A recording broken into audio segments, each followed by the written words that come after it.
శుభోదయం. ఇండియానాలోని జెఫర్సన్విల్ నుండి పక్షిరాజులు కూడుకొనుచున్నవి లేక. ఇక్కడ క్రీస్తులో నా సహోదరుడు మరియు దేవుని ప్రవక్త సహోదరుడు జోసెఫ్ బ్రెన్హామ్. అవును, ప్రభువు ఆయనను ప్రవక్త అని పిలిచారని బ్రదర్ బ్రెన్హామ్ చెప్పారు. నేను చెప్పాను, ఎందుకనగా నేను పూర్తి సువార్త టేప్ నమ్మిన వాడిని. టేప్లో మాట్లాడినవన్నీ సత్యమని నేను నమ్ముతాను. ఇక్కడ పక్షిరాజులు లేక. ప్రియమైన వధువు సంగమా, మనుష్య కుమారుడు వచ్చి మరియు మానవ శరీరంలో తనను తాను తన వధువుకు బయలుపరుచుకున్నాడు. ఆయన దానిని చెప్పాడు, మనము దానిని నమ్ముచున్నాము మరియు ఆయన దానిని రుజువు చేశాడు. మనము ఆయన నోట నుండి వచ్చిన ప్రతి మాటను వింటూ మరియు నమ్మడం ద్వారా మనల్ని మనము సిద్ధపరచుకున్న ఆయన యొక్క వధువు సంఘమై ఉన్నాము. మృతుల పునరుద్ధానము కలదు, ఆయనే దానిని రుజువు చేస్తాడు. సంఘము యొక్క ఎత్తబడుట కలదు, ఆయనే దానిని రుజువు చేస్తాడు. 1000 ఏళ్ల పాలన కలదు, ఆయనే దానిని రుజువు చేస్తాడు. ఒక క్రొత్త ఆకాశము మరియు కొత్త భూమి కలవు, ఆయనే దానిని రుజువు చేస్తాడు. ఎందుకనగా ఆయన యొక్క వాక్యము దానిని చెప్పినది. అక్కడ ఉండేది మనమే, ఆయనే దానిని రుజువు చేస్తాడు. ఈ వాక్యములో భాగముగా చేయబడినది మనమే. అక్కడ ఉండుటకు ఆయన మనల్ని ముందుగా నిర్ణయించుకున్నాడు. ఆయన యొక్క ముందు జ్ఞానము ద్వారా ఒక ఎత్తబడుట జరగబోచున్నది మరియు దానిని ఆపేది ఏదీ లేదు. మనము అక్కడ ఉండబోచున్నాము. ఒక్క పలుకబడిన మాటను ప్రజలు సందేహపడినట్లు చేయడానికి సాతానుడు చాలా కాలంగా ప్రయత్నించాడు. మీరు అట్లా చేయకండి. సరిగ్గా ప్రతి మాటను నమ్మండి. అక్కడ ఉండటానికి మీరు ప్రతి మాటను నమ్మవలసి ఉన్నది. రికార్డు చేయబడి మరియు టేపులలో నిల్వ చేయబడినది ప్రవక్త యొక్క మాట కాదు గాని అది దేవుని యొక్క మాట అయి ఉన్నది. ప్రధాన యాజకుడా, బిషప్పా, మత గురువా, సంఘ కాపరా, దేవుడు, దేవుని నోట నుండి వచ్చు ప్రతి మాట అది దేవుని యొక్క వాక్యమని మనకు ఎలా తెలుస్తుంది? ఆయన దానిని చెప్పి పిదప ఆయనే దానిని రుజువు చేస్తాడు. ఆయన తన వాక్యంను రుజువు చేస్తాడు. దేవుని నోట నుండి వచ్చి ప్రతి మాటను మీరు తప్పక నమ్మవలసి ఉన్నది. టేపులలో ఉన్నది ఆయన యొక్క మాటయే అని ఆయన రుజువు చేశాడు. విలియం మ్యారియన్ బ్రెన్హామ్ ఆయన యొక్క 7వ దూత వర్తమానికుడనియు మన దినమునకు దేవుని యొక్క స్వరమనియు ఆయన రుజువు చేశాడు. వర్తమానమును మరియు వర్తమానికుడిని నమ్మని వారందరూ నశించిపోతారు.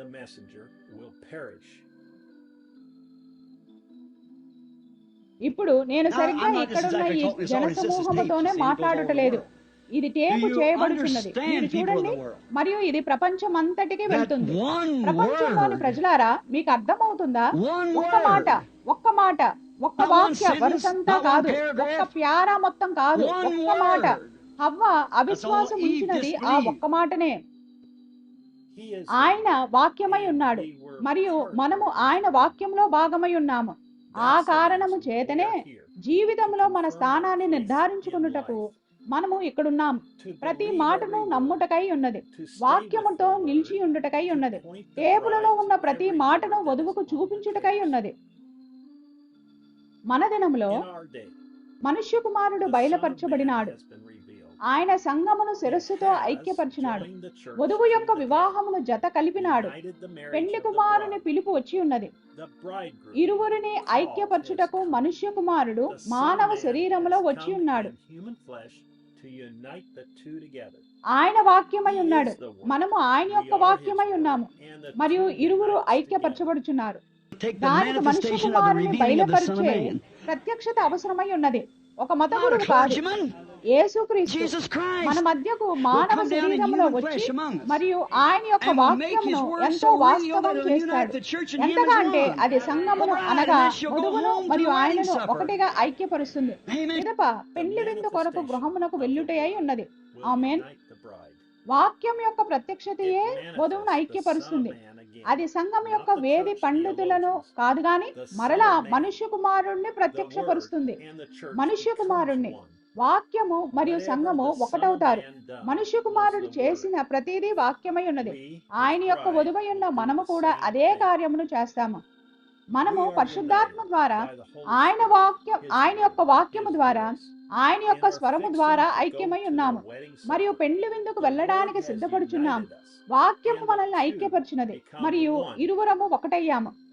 టేపులు టేపులు టేపులు అని మనం అంటాము. మీ గృహములలో మీ సంఘములలో మీరు టేపులను ప్లే చేసుకోవలసి ఉన్నది. టేపులను ప్లే చేసే విషయానికి మేము అంతగా ప్రాధాన్యతను ఇస్తున్నందుకు మేము విమర్శించబడుచున్నాము. మేము దానిని ఎందుకు చెప్తున్నాము? టేపులలో మనతో మాట్లాడేది ఎవరు? ఇప్పుడు గుర్తుంచుకోండి, అబ్రహాముతో మాట్లాడుచు తన వెనకనున్న సారా యొక్క మనసులోని తలంపులను వివేచించగలిగినది యేసు కాదు. అది యేసు కాదు. ఆయన అప్పటికీ పుట్టనే లేదు. అయితే అబ్రహాము సర్వశక్తిమంతుడైన ఎలోహిం అని పిలిచినది మానవ శరీరంలో ఉన్న ఒక మానవుడు అయి ఉన్నది. మన దినములో మనుష్య కుమారుడు బయలుపరచబడ్డాడని, దేవుడే మానవ పెదవుల ద్వారా మాట్లాడుచున్నాడని మీరు నమ్ముచున్న ఎడల మీరు వినవలసిన అత్యంత ప్రాముఖ్యమైన స్వరముగా ఆ స్వరమును కొనుట లోగల ప్రాధాన్యతను చూడకుండా ఎవరైనా ఎలా ఉండగలరు? మేము నమ్ముచున్న దానిని చూడకుండా మరియు నమ్మకుండా ఉండే ఇతరులను నేను విమర్శించడం లేదు. వారు మన సహోదరులు మరియు సహోదరులై ఉన్నారు. కానీ ఆయన వధువు కొరకు దేవుడు ఏర్పాటు చేసిన మార్గం ఇదేనని నేను ఎంతో నిశ్చయతను కలిగి ఉండి, ఎంతో నింపబడి, ఎంతో సంతృప్తిగా ఉన్నాను. నేను వేరే దేనితో వెళ్ళలేను.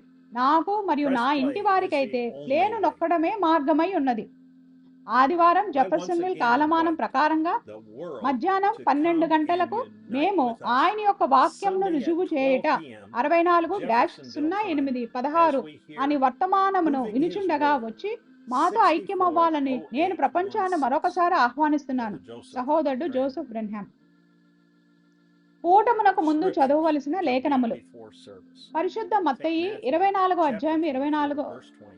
వచనము, పరిశుద్ధ మార్కు 5-21-43 వచనములు, పరిశుద్ధ మార్కు 16-15 వచనము, పరిశుద్ధ లూకా 17-30 వచనము, పరిశుద్ధ లూకా 24-49 వచనము, పరిశుద్ధ యోహాను 1-1 వచనము, పరిశుద్ధ యోహాను 5-19 వచనము, పరిశుద్ధ యోహాను 14-12 వచనము, రోమీలు 4-20-22 వచనములు, 1వ తెస్సలోనికలు 5-21 వచనము, హెబ్రీలు 4-12-16 వచనములు, హెబ్రీలు 6-4-6 వచనములు, హెబ్రీలు 13-8 వచనము, 1 రాజులు 10-1-3 వచనములు, యోవేలు గ్రంథము 2-28 వచనము, యెషయా గ్రంథము 9-6 వచనము, మలాకి 4వ అధ్యాయం. రేపటి ఆరాధన కోసము ఈ ఛానల్లో లేఖనములు వీడియోను పోస్ట్ చేస్తాము. దయచేసి సబ్స్క్రైబ్ చేయండి మరియు నోటిఫికేషన్స్ కోసం బెల్ ను కొట్టండి. దేవుడు మిమ్మల్ని దీవించును గాక మరియు షలోమ్.